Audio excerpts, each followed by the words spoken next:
What's up, guys? Welcome back to another episode of Mind Something. If you're new here, my name is Jake, and in today's video, Intel has a new overclock tool.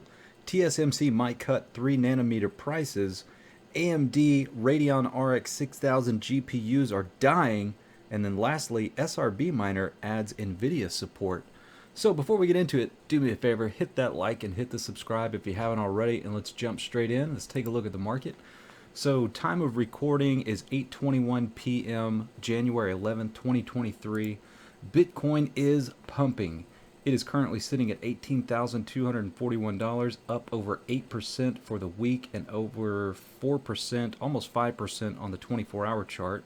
Ethereum just broke $1,400, up over 11% for the week. XRP is sitting at 37 cents, Cardano at 32 cents, Dogecoin getting close to 8 cents, Polygon sitting at 89 cents, Solana at $16.56, Litecoin at $85, Polkadot at $5, and let's see what else. Monero is at 169 bucks, Ethereum Classic almost $21, and Toncoin is at $2.19. Let's go ahead and take a look at some of the GPU mineable coins. So we'll start with Flux. Flux is down almost 1% at 53 cents. Caspa is up almost 7%, sitting at 0.005. And we've got Ergo has been on a tear lately, still pumping, up to $1.89 and 16% for the 24-hour chart. And Radiant is at negative 2.4%, 0.0008449. Let's go ahead and take a look at Neoxa. So right now Neoxa is sitting at 407 with 5 zeros in front of it. And it had a pretty significant dip here yesterday, just kind of trending sideways since then. And in case you guys have not been following the channel, it will be listed on TextBit on Friday the 13th, which is just a day or so away. And it'd be very interesting to see what happens being listed on TextBit. You know, usually when you get listed on an exchange, you'll see, well, depending on the exchange, but these smaller exchanges, typically you'll see a drop in price. However, I don't believe Nexa is currently listed on CoinMarketCap or CoinGecko, so we might see a pump after this. I know for certain it's going to do one of two things. It's going to go up or it's going to go down, but I don't know which one. So anyways, let's jump back over to mining pool stats. There is a new CPU mineable coin that I wanted to draw to your attention. It is Lightorium, which is a fork of Bitorium, I think. Let's go ahead and pull up the website real quick. It says, first of all, please encrypt your wallet and back up to multiple places. And Lightorium is currently useless. Lightorium can't make you rich. And if you click on the roadmap, it's going to say, it's actually a work log page. In fact, most altcoin roadmaps are deceptive. We don't want to lie. We only post what we are currently working on. And that is currently, the next big job is the exchange. And currently they are making the main net live. It also says, if one day you find that the page has not been updated for a long time, there are two situations. One is good and the other is bad. The bad, I don't have the energy to work here because I'm making a living. And the other is the good, this coin works stable and requires little maintenance. I absolutely love the honesty on this. I don't really know anything else about the project, but just thought it was something that you might want to be aware of if you guys are CPU mining. Let's go ahead and jump in and take a look at what to mine. So right now, a single 3070 on 10 cents per kilowatt hour is going to be profitable by 1 cent on Radiant.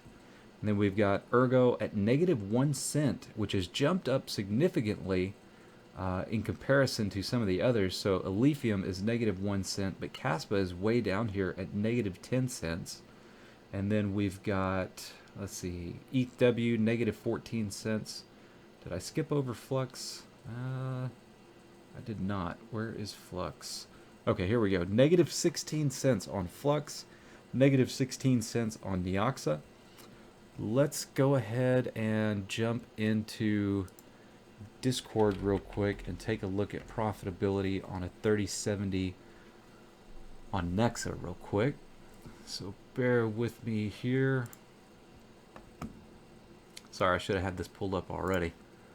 Okay, so profit on a 3070 is going to come in at 18 cents. So it has dropped roughly about half of what it was yesterday, and that is because the hash rate is still continuing to skyrocket on Nexa. Let's see if we can get what the current hash rate is right now. Any day. There we go. Almost 2,000 gigahash. Wow, we're getting up there, guys. We are getting up there. All right, so let's jump back over here to what to mine. And actually, I want to start adding CPU mining as well as ASIC mining to this. So let's go ahead and jump into Radeon Mining's CPU mining calculator. I've got a single Ryzen 9 5950X in here. And currently the most profitable thing to mine is Avian, coming in at 87 cents profit at 10 cents per kilowatt hour, followed by Bamboo at 18 cents. Then we've got Bitorium at 10 cents, Monero at 9 cents, Darrow at 8 cents, and Versus Coin negative 1 cent, and everything else is going to be negative after that. Let's go ahead and take a look at ASIC miner profitability.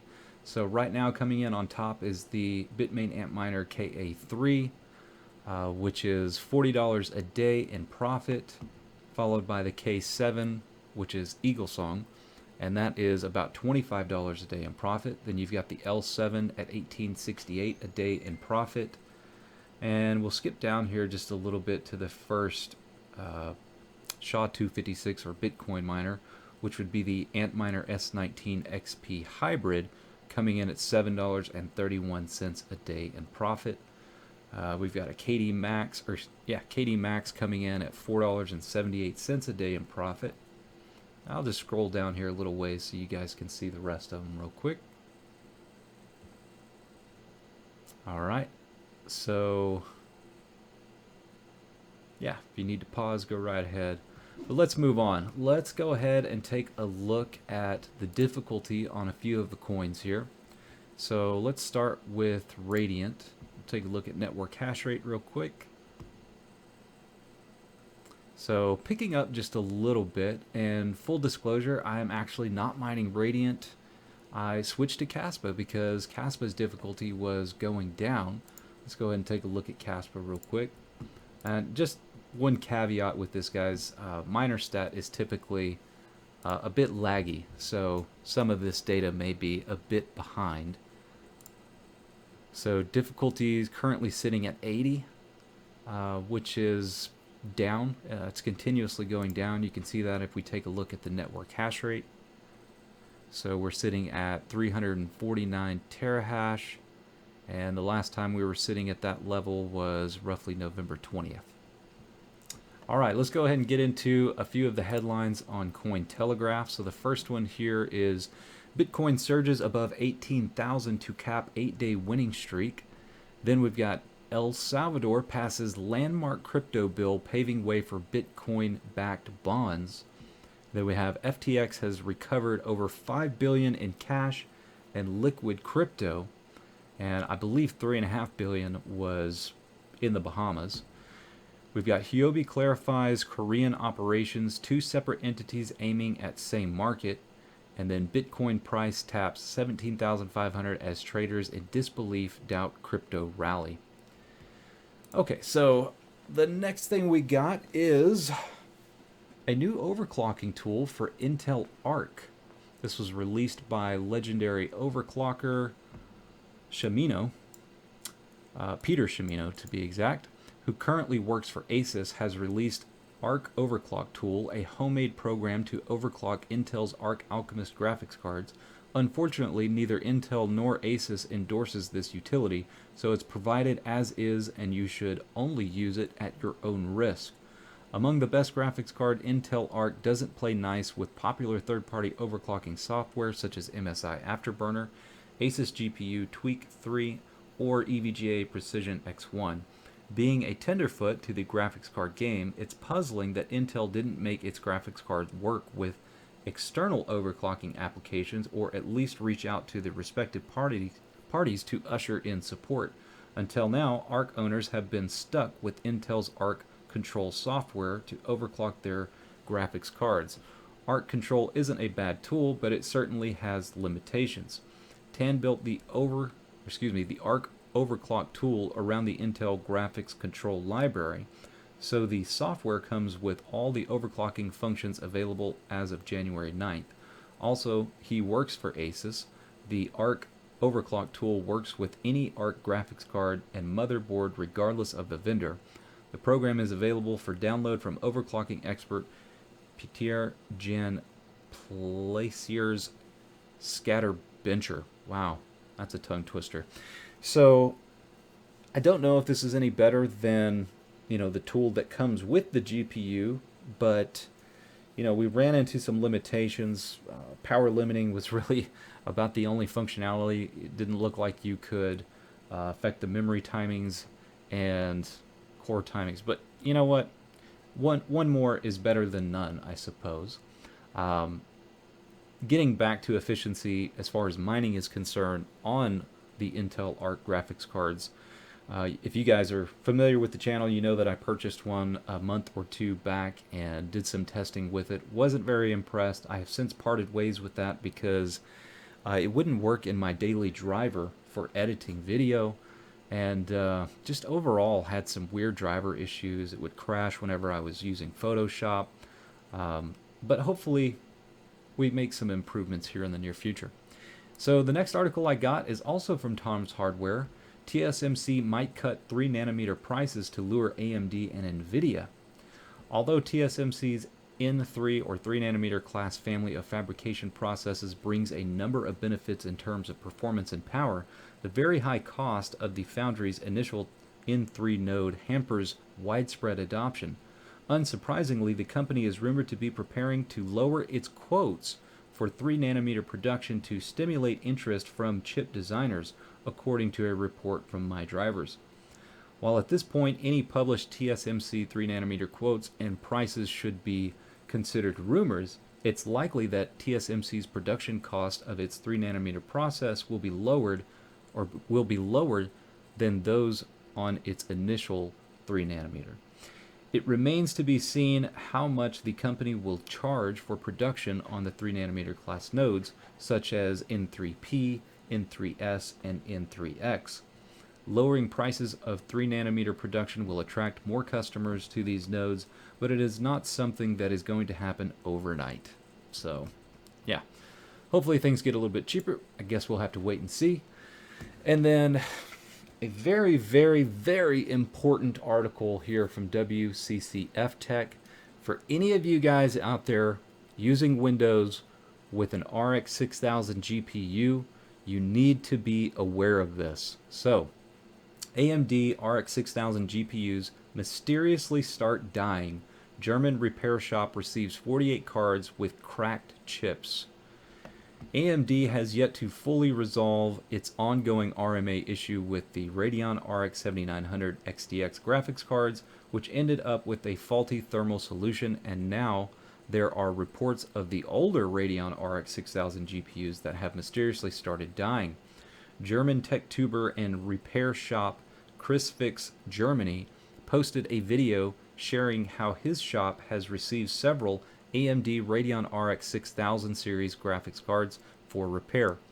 The shop got 61 cards in total, which were a mix of Radeon RX 6900 and 6800 series flavors, and out of 61, 48 cards had come with a dead GPU. Chris states that this is the first time he has seen so many GPUs come to his shop with dead GPUs. But it's not just the GPU that has died. All 48 cards come with shorted SoC rails or system on chip, shorted memory rail, and a shorted memory controller rail. Upon asking users what they were specifically doing with the cards, most of them responded differently. Some said they were gaming normally, while others were watching YouTube or even had their PC on idle when the GPU died on them. But one thing that matched across all affected GPUs was the driver version. It is stated that all GPUs were using the latest drivers, which launched last year in December, aka Adrenalin 22.11.2. Also, ChrisFix doesn't mention what AIBs came with the dead GPUs, but the one shown in the video is an AMD NBA design, which is used by the reference Radeon RX 6900 and RX 6800 graphics cards. Now, we can't blame this one on either the drivers or this particular variant yet without investigating further into the problem, but it should definitely be taken seriously. ChrisFix also shared some close-up shots of the GPU that were cracked, and it looks pretty seriously damaged. For now, we can advise users to not use the latest drivers for their cards, as BuildZoid states that it won't be the first time that a GPU manufacturer would accidentally disable the thermal protection in a new driver release. Some users have also reported hearing aggressive coil whine on the newer drivers, which wasn't there before. So I hope that this doesn't affect any of you out there listening, but for those of you that are running the latest version of the drivers, I highly recommend that you roll those back. I'm very curious to see if this is going to affect Linux drivers, which let's go ahead and pull up one of my rigs here. So I've got a 6600 rig, and I am currently running 22.20.5. So this is a different driver version because it's in Linux as opposed to Windows, but I am still nervous. And the reason I had to update this was because when you're mining Nexa and you're using, I think it was 21 dot something, you were getting varying hash rates, and this was the fix, was to update the drivers. According to, who was it that told me this? I want to say it was the dev from WildRig. I believe he said that it was an issue with Hive, specifically with those drivers, and recommended updating to these. So, oh man, makes me nervous. If I see anything funky, I will definitely let you guys know. So moving on to the last subject, and that is a big release from SRBminer. He has added support for Nvidia GPUs. Previously, it was AMD only, and just so you guys are aware, he was one of the first with BZMiner as well, being able to dual mine several different algorithms, such as I think we had Ergo and Caspa initially, and then Radiant and Ergo, Radiant and ETHW, as well as ETC or ETH Classic. But yeah, just a heads up, guys. This is a big deal for SRBminer. If you've been using SRBminer for only your AMD, now you have the option of adding your Nvidia GPUs. I'm definitely going to be doing some testing, and I'll share the results with you guys. And also, I will leave this command down below in the comments section because YouTube does not allow for angled brackets in the description of the video. But if you want to update HiveOS to the latest version of SRBminer, look in the comments down below. So that is all I got for you guys on this episode. Do me a favor. It is really, really important right now that you guys like the video, share the video, and subscribe if you haven't already. It appears as though we have kind of bottomed out on interest in crypto in general, and especially mining. And I've been reading a lot on different forums, Discord, as well as Reddit. And in Reddit, man, it is sour.